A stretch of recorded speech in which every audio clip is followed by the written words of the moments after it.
네, 며칠 전에 사실은 윤석열 전 검찰총장의 부인인 김건희 씨가 모 매체와 인터뷰를 했습니다. 사실은 그 인터뷰를 하기 전에는 별로 저는 알지도 못했고 관심도 없었는데 그 인터뷰를 듣고 나니까 그분이 학위를 받았다는 것과 논문을 썼다는 것에 대해서 알게 됐고 관심을 가지게 됐습니다. 그래서 저희 의원실에서 전문적인 논문 표절 검사 프로그램을 한번 논문을 찾아서 이제 돌려봤고요. 그 다음에 저희들이 찾아낸 논문을 나름대로 정독을 해봤습니다. 김건희 씨가 쓴 논문은 사실은 학문적인 수준이나 가치와 별개로 논문의 기본적인 ABC조차 갖추지 못한 그런 논문처럼 보였습니다. 예를 들면은 다른 글을 무단으로 발췌해서 통째로 실는다든가 아니면은 보통 논문에서 기본적으로 이 형식이 정해져 있는데 참고한 자료나 논문이나 이런 것들을 저자만 밝히고 도대체 어떤 자료인지 어떤 논문인지 그 제목도 전혀 밝히지 않아서 논문의 기본인 참고 문헌 표기 방식도 하나도 안 지켰거나 그 다음에 이제 논문의 본문에서는 주어가 없는 문장들이 막 여기저기서 돌출한다거나 목적어와 서술어가 맞지 않은 비문이 너무 많이 있는 그런 논문이었습니다. 아마도 저희가 이제 전문가는 아니지만 이거를 공식적인 조사기관에서 조사를 한다면 표절 문제는 당연하고 논문의 기본적인 수준에 대해서도 문제가 있다고 드러나지 않을까 싶습니다. 만일 공식적인 조사기관에서 조사한 결과 이런 문제가 드러난다면 이미 학위를 받아서 강단에 서 있는 무수히 많은 박사님들의 명예와 권위를 실추하는 것이고 사실은 학위 논문 쓰기 얼마나 힘듭니까? 학위 논문 준비를 하려고 오늘도 밤잠을 설치고 있는 전국의 수많은 학생들에게 그들의 땀과 노고를 우롱하는 일이 될 것입니다. 그래서 이 김건희 씨가 썼던 논문에 대해서는 그 논문에 대한 평가와 심사 과정과 이것이 학위를 부여하는 근거로 채택되게 된 전체 과정이 좀 명확하게 규명될 필요가 있다고 생각합니다. 어떻게 이렇게 제가 일반인인 제가 봐도 문제투성이인 논문이 학술지에 실리고 박사학위 논문으로 인정받을 수 있었는지 심각한 의문이 들어서 오늘 이 자리를 마련했습니다. 그러면 지금 여러분들께 공유드린 자료 기자회견문을 이하는 읽도록 하겠습니다. 제가 파악한 김건희 씨 논문은 박사학위 논문과 한국디자인포럼에 게재된 이른바 유지 논문, 기초조형학 연구라는 논문지에 제출한 운세 서비스 관련 논문 총 3가지입니다. 당시 논문 저자의 이름은 개명 전후로 모두 김명신 씨로 표기되었음을 밝힙니다. 저희가 파악한 각 논문의 문제점을 말씀드리겠습니다. 첫째, 김건희 씨가 2007년 8월 기초조형학 연구라는 논문지에 제출한 논문부터 보겠습니다. 이 논문의 부제가 관상, 궁합, 아바타를 개발을 중심으로, 잘 들으셨죠? 관상, 궁합, 아바타를 개발을 중심으로 입니다. 한눈에 봐도 비문입니다.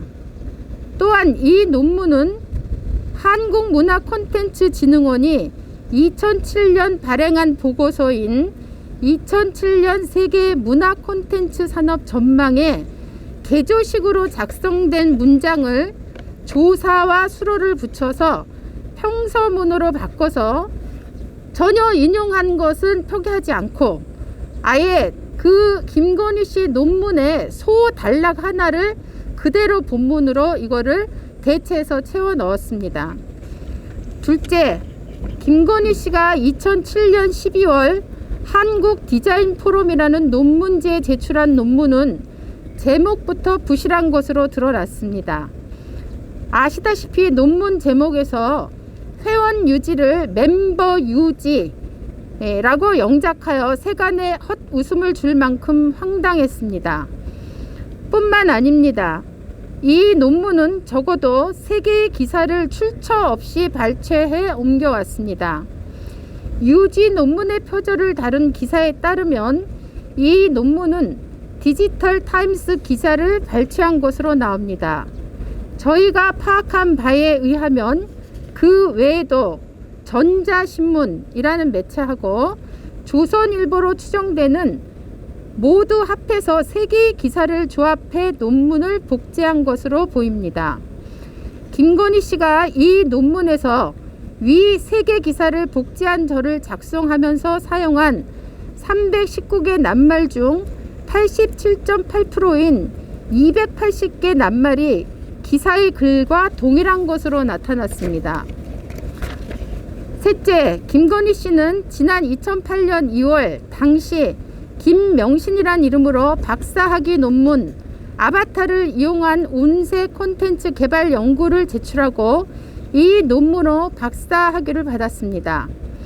이 논문의 한 절은 다른 사람의 글인 구연상 씨의 디지털 콘텐츠와 사이버 문화라는 논문을 출처조차 기재하지 않고 복붙한 것으로 의심됩니다. 디지털 콘텐츠와 인터넷이란 절을 작성하며 전체 650개 낱말 중 74.9%인 487개 낱말을 다른 사람의 논문에서 별다른 출처 표기 없이 발췌한 것으로 조사됐습니다. 또한 앞서 말씀드린 기존에 제출한 2개의 논문에서 복제한 내용이 자기 인용도 없이 박사학위 논문에도 그대로 등장합니다. 이 밖에도 학술 논문의 기본인 참고문헌 정리가 세 논문 모두에서 제대로 지켜지지 않았습니다. 김건희 씨의 논문들에는 제목과 부제에서부터 비문이 등장하고 본문에서도 수많은 비문과 함께 맥락이 맞지 않는 설명이 부지 기수로 나옵니다. 학술지 게재와 박사학위 취득을 목적으로 작성된 논문의 수준으로는 함량 미달이며 논문이라고 하기에도 민망한 엉터리 논문입니다. 그런데 이러한 논문들이 대학원과 교육부 유관기관인 한국연구재단의 관리를 받는 KCI 등재 학술지의 논문 심사를 거쳐 게재됐습니다. 정상적인 경로로는 일어날 수 없는 일이 유독 김건희 씨에게는 여러 번 나타난 것입니다. 논문을 심사했던 국민대학교와 해당 학술지, 한국연구재단을 관리하는 교육부가 하루라도 빨리 해당 논문들이 게재된 과정을 철저히 조사해야 합니다. 또한 문제를 일으킨 새 논문에 대해 엄정한 연구 윤리 조사를 진행해야 합니다. 만약 심각한 문제가 공신력 있는 기관의 조사에서도 사실로 드러나면 논문 취소는 물론 학위 취소 등의 조치가 취해져야 할 것입니다. 동시에 논문 심사 과정과 학위 수요 과정에 문제가 있던 것이 확인되면 국민대학교와 한국연구재단은 이에 합당한 조치를 취하고 재발 방지책을 마련할 것을 촉구합니다. 이상입니다. 이어서 김의겸 위원님께서 좀 다른 주제로 말씀을 해주시겠습니다. 네, 안녕하세요. 김의겸입니다. 강 의원님에 이어서 저희가 별도로 확인한 바를 몇 가지 말씀드리겠습니다. 우선 H컬처 테크놀로지라는 회사가 있습니다. 김건희 씨가 이사와 감사로 있던 회사입니다. 이 회사에서 애니타라는 관상 어플리케이션을 만들었습니다. 그런데 김건희 씨의 박사학위 논문 2008년도에 통과한 논문입니다. 그 논문은 자신이 속해 있던, 자신이 이사로 있던 이 회사에 사업 계획서를 그대로 논문 형태로 탈바꿈한 것으로 보입니다. 이 애니타라고 하는 아이디어는 H컬처 테크놀로지, 김건희 씨가 이사로 있던 회사의 대표인 홍석화 씨가 2004년 이미 특허 출원을 한 것입니다. 그리고 4년이 지난 2008년도에 박사학위 논문으로 변형이 된 겁니다. 이 H컬처가 제작한 아바타를 이용한 운세 관상 어플, 한번 판넬을 보시기 바랍니다. 이게 그 어플입니다. 이게 실제 어플인데요. 이 어플 제작에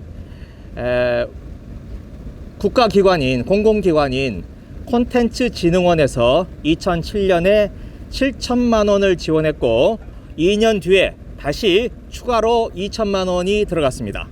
그래서 국가 예산 9천만 원이 투입된 어플이 이 내용입니다. 그런데 이 내용을 그대로 다시 박사 논문으로 만든 겁니다. 어플의 내용, 어플의 사업 계획서를 그대로 박사 논문으로 만들었다는 아주 강한 추정이 듭니다.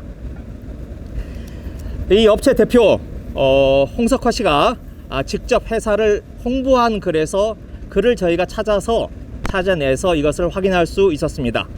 홍석화 씨가 그 블로그 등에 쓴 글에서 스스로 지원한 사실을 밝혔습니다. 네, 다음. 네네. 앞에 다시 한번 보여주세요. 네, 여기에 보면 홍석화 씨가 스스로 밝혔습니다.